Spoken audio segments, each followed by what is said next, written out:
Tokyo Olympic में भारत को आज मिला पहला पदक। 49 किलो वेट लिफ्टिंग में मीराबाई चानू ने रोशन किया देश का नाम, दिलाया silver medal. Chanu final round में चीन की हु जिहू से गोल्ड की रेस में पिछड़ गई, सिल्वर से करना पड़ा संतोष। ओलंपिक में वेट लिफ्टिंग में 21 साल के बाद भारत के हिस्से आया है पदक, चानू के लिए बधाइयों का तांता। प्रधानमंत्री नरेंद्र मोदी ने ट्वीट करके और उसके बाद फोन पर मीराबाई चानू को बधाई दी। उनकी ओर से ट्विटर पर लिखा गया, चानू की जीत देशवासियों के लिए प्रेरणा। लोकसभा स्पीकर ओम बिरला और केंद्रीय मंत्री किरण रिजिजू ने भी चानू की शानदार सफलता पर उन्हें बधाई दी। मीराबाई चानू के घर पर टीवी पर लाइव प्रदर्शन देखते परिजनों की तस्वीरें आई हैं सामने। चानू के हर लिफ्ट पर दिखा जोश, सिल्वर मेडल पर बोली मां, मुझे बेटी चानू की मां होने का गर्व है। परिजनों ने चानू के हाथ से गोल्ड फिसलने का मलाल भी दिखा। 117 किलोग्राम के आखिरी लिफ्ट में चूकने पर छलक उठी आंखें। चानू के कोच विजय शर्मा बेहद खुश, कहा सिल्वर लिफ्ट कर चानू ने कम किया मेरे कंधे का भार। खेल मंत्री अनुराग ठाकुर ने चानू को दी जीत की बधाई, कहा सिल्वर मेडल दिलाकर देशवासियों के चेहरे पर बिखेरी मुस्कान, भारतीय खिलाड़ियों को इससे मिलेगी प्रेरणा। बिहार के सीएम नीतीश कुमार ने किया ट्वीट, मीराबाई चानू की जीत से हर भारतीय गौरवान्वित।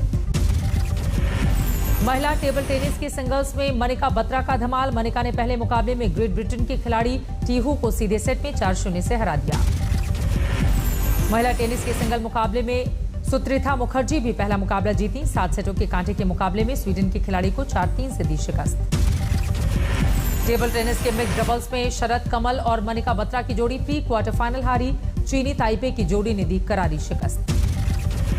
तीरंदाजी के मिक्स टीम इवेंट के क्वार्टर फाइनल में भारतीय जोड़ी बाहर। दीपिका और प्रवीण को कोरियाई टीम से मिली शिकस्त, 6-2 से हार हुई। जूडो में भारत की सुशीला देवी को 48 किलोग्राम भार वर्ग में हंगरी की ईवा से मिली मात। टोक्यो में ओलंपिक में आज पुरुष हॉकी से भारत के हिस्से आई खुशखबरी, न्यूजीलैंड को 3-2 से हरा दिया। भारत की ओर से हरमनप्रीत ने किया कमाल, न्यूजीलैंड पर दागे 2 गोल। रुपिंदर पाल सिंह ने किया 1 गोल। आज शाम को महिला हॉकी में भारत से बेहतर प्रदर्शन की उम्मीद, नीदरलैंड से होगी टक्कर। शूटिंग में भारत के हिस्से आई निराशा, 10 मीटर एयर पिस्टल में फाइनल से बाहर सौरभ चौधरी। महिला वर्ग की 10 मीटर एयर राइफल में भारतीय शूटर्स का खराब प्रदर्शन, एल्विन और अपूर्वी फाइनल में जगह बनाने में नाकाम। रायगढ़ में 6 जगहों पर भूस्खलन से भीषण हादसों की खबर, अब तक 44 लोगों की मौत, मलबे से निकाले गए शव। रायगढ़ में भूस्खलन की तबाही के अभी भी 3 जगहों पर रेस्क्यू मिशन जारी है। 50 से ज्यादा लोगों के मलबे में दमे होने की आशंका। रायगढ़ में रेस्क्यू मिशन एनडीआरएफ के साथ नौसेना और कोस्ट गार्ड टीम को भी लगाया गया। बीतते वक्त के साथ टूट रही है जिंदगी की आस। महाराष्ट्र पर कहर बनकर टूटी है बाढ़, बारिश की तबाही, अभी तक 136 लोगों की जा चुकी है जान। महाराष्ट्र में राहत और बचाव के कार्य में नौसेना का इस्तेमाल, एनडीआरएफ की 50 से ज्यादा टीमें रेस्क्यू मिशन में जुटी। रायगढ़ में रिहायशी इलाके में सैलाब का संकट, कॉलोनी में बहते दरिया जैसे हालात, डूबी तमाम गाड़ियां। रायगढ़ में भूस्खलन के हादसे पर पीएम मोदी ने जताई शोक संवेदना, महाराष्ट्र को हर संभव मदद का भरोसा दिया। गृह मंत्री अमित शाह ने भी सीएम उद्धव से की बात, केंद्र की मदद का दिया भरोसा। महाराष्ट्र के कोल्हापुर में बाढ़ का कहर, डीएम दफ्तर के पास फंसे करीब 132 लोगों का रेस्क्यू। पालघर में हाई प्रेशर पावर लाइन की मरम्मत के दौरान नदी के तेज बहाव में फंस गए 2 कर्मचारी, एनडीआरएफ ने किया रेस्क्यू। महाराष्ट्र के सांगली में सैलाब का भीषण संकट, सैकड़ों घर सैलाब में घिरे। सांगली में 2 युवकों ने बचाई 30 लोगों की जान, मझधार में फंसी नाव को बाहर निकालने में की मदद। सांगली के पेटानाका में फंसे सैलानी, बाढ़ ने बसों के संचालन पर लगाई बंदिश। बाढ़ प्रभावित इलाके के दौरे पर निकले सीएम उद्धव ठाकरे। कोल्हापुर के राजापुर में एनडीआरएफ ने बाढ़ प्रभावित इलाके से 600 लोगों को किया रेस्क्यू, चीनी मिल में बने आसरा। कर्नाटक के बेलागावी में भूस्खलन की चपेट में आई यात्री ट्रेन, मलबे में धंसी ट्रेन का दिखा हैरान करने वाला ये मंजर।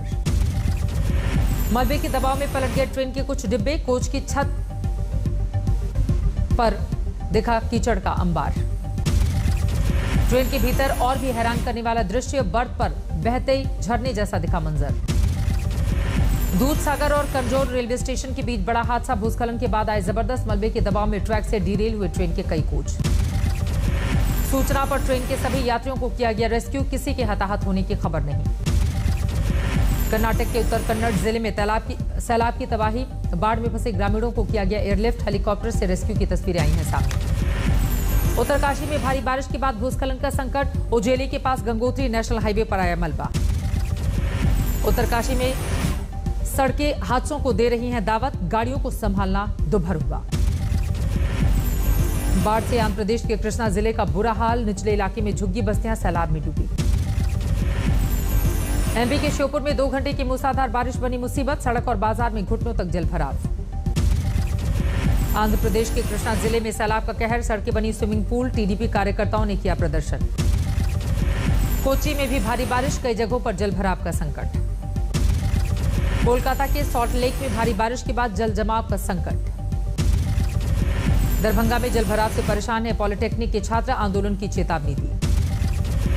जम्मू कश्मीर में 22 जगहों पर सीबीआई की छापेमारी, सिर्फ श्रीनगर में 12 जगहों पर सीबीआई रेड, हथियारों के लाइसेंस से जुड़ा मामला। जम्मू कश्मीर के बांदीपोरा में सुरक्षा बल के आतंकवादियों से मुठभेड़, 2 आतंकी ढेर।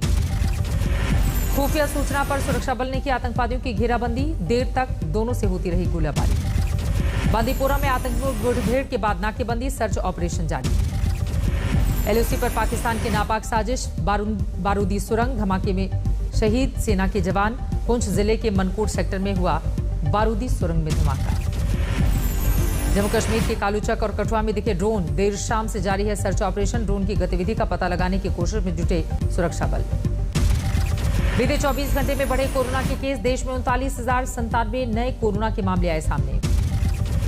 नोएडा गाजियाबाद की बड़ी सोसाइटी में काम करने वाली मेड, गार्ड और दूसरे गरीबों की मदद के लिए आगे आए युवा। WE4U के बैनर तले 300 से ज्यादा लोगों का कराया वैक्सीनेशन। माननीय मोदी जी के निर्देशों के क्रम में जिस तरह से फ्री वैक्सीनेशन फॉर ऑल हमारे देश में चल रहा है और हम यहाँ सामुदायिक स्वास्थ्य केंद्र डासना में जिस तरह से लोगों का वैक्सीनेशन कर रहे हैं। देश में अब तक 42,78,82,261 लोगों का हुआ टीकाकरण। एम्स के डायरेक्टर रणदीप गुलेरिया का बयान, बच्चों के टीकाकरण के लिए कोवैक्सीन का ट्रायल जारी, सितंबर तक नतीजे की उम्मीद है। गुरु पूर्णिमा पर आज भक्तों ने किया आस्था का स्नान, पीएम मोदी ने अपने संबोधन में बौद्ध दर्शन के अष्टांग मार्ग का किया जिक्र, कहा बुद्ध के सम्यक विचार से प्रेरित दुनिया आज एक दूसरे का हाथ थाम रही है। पीएम मोदी ने कहा बुद्ध ने दुख का कारण और उसके निदान सुझाए थे, हर परिस्थिति में हमें खुश रहने का दिया मंत्र। गुरु पूर्णिमा पर गोरखपुर पहुंचे सीएम योगी आदित्यनाथ, गोरक्षधाम मंदिर में की गुरु दिग्विजयनाथ की पूजा अर्चना। पूजा पाठ के बाद सीएम योगी ने की गौ सेवा, गायों को खिलाया गुड़ और चारा। गुरु पूर्णिमा पर गृह मंत्री अमित शाह ने गुरुजनों को किया नमन, किया ट्वीट, गुरु शिक्षक ही नहीं अपने ज्ञान से शिष्य से सभी दोषों को दूर करने वाला मार्गदर्शक भी होता है। 26 जुलाई को किसान संसद में महिला किसान भी होंगी शामिल, हरियाणा के हिसार में तैयार हुई रणनीति। चुनाव लड़ने को लेकर 2 धड़ों में बंटे किसान नेता, दिल्ली में एक बैठक के बाद कहा मांगे पूरी होने तक कोई किसान नहीं लड़ेगा चुनाव, वरना नहीं होगा आंदोलन का हिस्सा। पीलीभीत में बीजेपी के खिलाफ किसानों का प्रदर्शन, अल्पसंख्यक आयोग के सदस्य परविंदर सिंह को काले झंडे दिखाकर जताया विरोध। फरीदाबाद के सूरजकुंड खोरी वन क्षेत्र में लोगों से मिलने पहुंचे किसान नेता गुरनाम सिंह चढ़ूनी, पुलिस हिरासत में, इलाके में पिछले 10 दिन से चल रहा है बुलडोजर। राजस्थान के सीकर में किसानों का विरोध प्रदर्शन, मीनाक्षी लेखी के बयान को लेकर आग बबूला। उदयपुर में जमानत पर बाहर आए विधायक अमृतलाल मीणा का जोरदार स्वागत, पत्नी की फर्जी मार्कशीट पर बतौर अभिभावक दस्तखत करने पर हुई थी जेल। मुजफ्फरनगर में जमीन को लेकर भिड़े 2 गुट, एक दूसरे पर जमकर पथराव, पुलिस ने किया लाठीचार्ज, केस दर्ज होने पर एक गुट ने दी सामूहिक धर्म परिवर्तन की चेतावनी। अंबाला में भ्रष्टाचार के आरोप में फंसे पूर्व नायब तहसीलदार गिरफ्तार, रिकवरी के लिए कोर्ट ने दी 1 दिन की रिमांड। गुरुग्राम नगर निगम के 7 अधिकारियों के खिलाफ एफआईआर दर्ज, बिना टेंडर के करवाए गए काम, फर्जी दस्तावेज लगाकर बिल पास करवाने का आरोप। पीलीभीत में आंगनबाड़ी केंद्र बनाने के नाम पर 7 लाख का गबन, तत्कालीन ग्राम प्रधान सहित 4 लोगों के खिलाफ केस दर्ज।